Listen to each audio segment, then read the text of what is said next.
So I finally had my baby. She is now 10 days old, and while everything is still fresh on my mind, I wanted to talk about my birth story. So I just gave birth to my seventh child. This was my fifth home birth. I got a certified home birth midwife. My midwife actually worked in the hospital for like 20 years, and she decided to leave the hospital and start doing home births. So she was very experienced, and she was really my only option. There was no other midwives in our area. I've looked, there's nobody. So she was the only person that I could go with. So the day before my due date, we were outside. We have a 46-acre farm. We were outside doing chores, moving rabbits around. And I told my husband, I'm like, this is the night. I am going to go into labor tonight. Like, we are having a baby tonight. I kept telling him that. And I don't think he believed me. And I kept telling him, like, we are having a baby tonight. Like, tonight is the night. So I was having like uncomfortableness, kind of contractions, nothing that hurt, but I just knew it was the night. So I didn't really have strong contractions until after my kids went to bed at like 10 o'clock. They did not want to go to bed that night. They were all up. So it wasn't until like 10 o'clock that our oldest finally went to bed. All the kids were in bed then. And then that's when my contractions really started. But they weren't like terrible. I was doing word puzzles, word cross puzzles, to try to keep my mind off of it, because I knew that I probably had a little while to go and I just didn't want to think about it. I was really tired. I was really tired. I hate when I go into labor before I go to bed, like right at nighttime. Like, I hate that because it's like I just need a little nap, and I didn't have my nap. So I was really tired, especially from working outside so much that evening. I just wanted to sit down and just go to sleep for just like an hour. I was so tired, but I couldn't. When I go into labor, I cannot sit. I can't, because that is so painful to me. Like, I can't sit down. I can't lay down because it makes everything 10 times worse. So I think it was like 11 o'clock. I decided to fill up the bathtub and soak in the bathtub. I was in there for maybe 30 minutes till the water got cold, and I was actually able to relax and sit down in there. But it did slow things down a little bit, which I knew it would. I knew getting in the tub would slow things down, and it did. But then after I got out of the tub, things really picked up. So I had let my midwife know, like, at 9:30 that I knew tonight was going to be the night. So I did warn her. I'm like, I'll let you know when it's time for you to come over. So it was like 12:30. I told the midwife, it's time to come over. Like, you can come over now. We're getting close. So she came over. She got there around 2 o'clock. So she lives an hour away. It takes her an hour to get to me. So she got there about 2 o'clock. I was doing my moaning and screaming, not terrible screaming, but she was like, you can't be doing that high pitched screaming, because you could be causing more damage than good. Because I was kind of bearing down too when I go into when I'm like at the end of labor. Like, I know that if I like bear down a little bit, like, it doesn't hurt as bad. And she didn't like that I was doing that. So she said she wanted to check my cervix because she was afraid that I would have swelling. And usually I do not get cervix checks because I know they mean nothing. With one of my other pregnancies, my midwife had showed up because I was in labor, and she checked me, and I'm like, please tell me that I'm in 9. Like, I need to be like really far. And she told me that I was a 9. So I'm like, yes, I'm at the end. I'm done. And then I had my baby like 10 minutes later. Well, after I had the baby, the midwife told me that she actually lied to me and I was only a 6. So, like, in 10 minutes, I went from 6 to 10 centimeters dilated.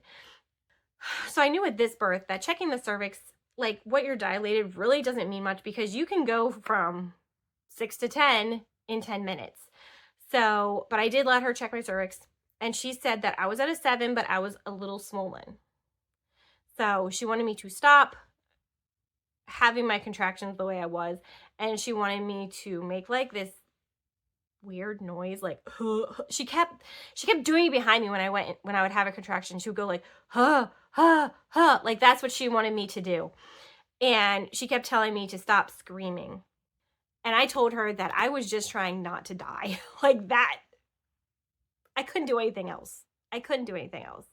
And that's how I usually am with all of my labors. So it really frustrated me because it's like, this is what I always do with my labors, and I'm never in labor very long. Like, I knew it was at the end. So I don't know. I really hated that she was like doing that behind my back the whole time. And I just wanted to yell at her to shut up, but I couldn't when I was in the middle of contractions. That was at like, I think that was like at 2:30 that she checked my cervix, and I was 7 centimeters dilated. But then by 3 o'clock, it was time to push. I was standing the whole time during my contractions. I went to the bathroom. I'm like, I had to pee. I want to pee. I stood up and I'm like, okay, baby is coming. I yelled for my husband. My husband always catches the babies. He's caught all of the babies during our home births. So he was ready to get the baby. And at 3:12, my baby was born. It took like 2 contractions to push her out. Definitely felt like I was going to die.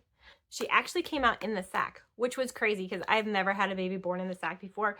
So my husband and the midwife had to rip the sack off of her. But baby was fine. She did really good. With her being born in the sack, though, the next day, she had a lot of fluid that she was spitting up. She kept burping a lot. Yeah, it was like 2 days since I wasn't pushing her out very long and she was in the sack, that all that stuff wasn't pushed out of her lungs when I was giving birth to her. So the next 2 days, it was a lot of spitting up fluid and burping, and it was pretty miserable. But thankfully, it only lasted 2 days. But anyway, so she was born. I did delayed cord clamping. We did not cut the cord until after the cord turned white. After I had pushed her out, I had sat down on a chair. So after they cut the cord, I stood up off the chair and placenta fell out. I have never had to like push out the placenta. Placenta's always just like plopped out whenever I stand up after having the baby. Then the midwife wanted me to pee again, which I had just peed before I gave birth to her, so it took me a while. I sat on the toilet. It's like, I don't really have to pee, but I tried my hardest. And then I finally got a little pee to come out. And then I went to clean myself off, and there was something hanging out of me. And I looked at the midwife and I'm like, there's something hanging out of me, and like, what do I do? And she kind of looked and she was just like, pull it out. And it was like this long hanging out of me, and it was like really thick, like you could get your hand around it. And she's like, just pull it out. So I was like, okay, I don't think I should be doing this, but all right. So I went to try to pull it out, and it's like, it was stuck. I'm like, it's not coming out. And she's like, well, just try to push and pull it out. But it was a big piece of membrane, and I've never had that happen before ever. But she just told me to pretty much just yank it out of myself. So I pulled on it, and then it did finally come out, and we put it in the dish with the placenta. But I bled so bad after that. If you put all of my other 6 births together, the amount that I bled with all of them together was not even as bad as this last birth. Like, I bled so bad. I usually go through 2 Depends after each birth, and that's it. This time I soaked through 10 to 12. That's how bad I bled. And I really believe it is because she had me pull that out of myself. I could be wrong. But also, I had the worst after pains that I've ever had with any of my births. So bad cramps. The cramps were so bad. They lasted for like 4 days. And then on the 4th day, I went to bed, woke up in the middle of the night, I had to pee. Sat down on the toilet, and a piece of membrane came out of me.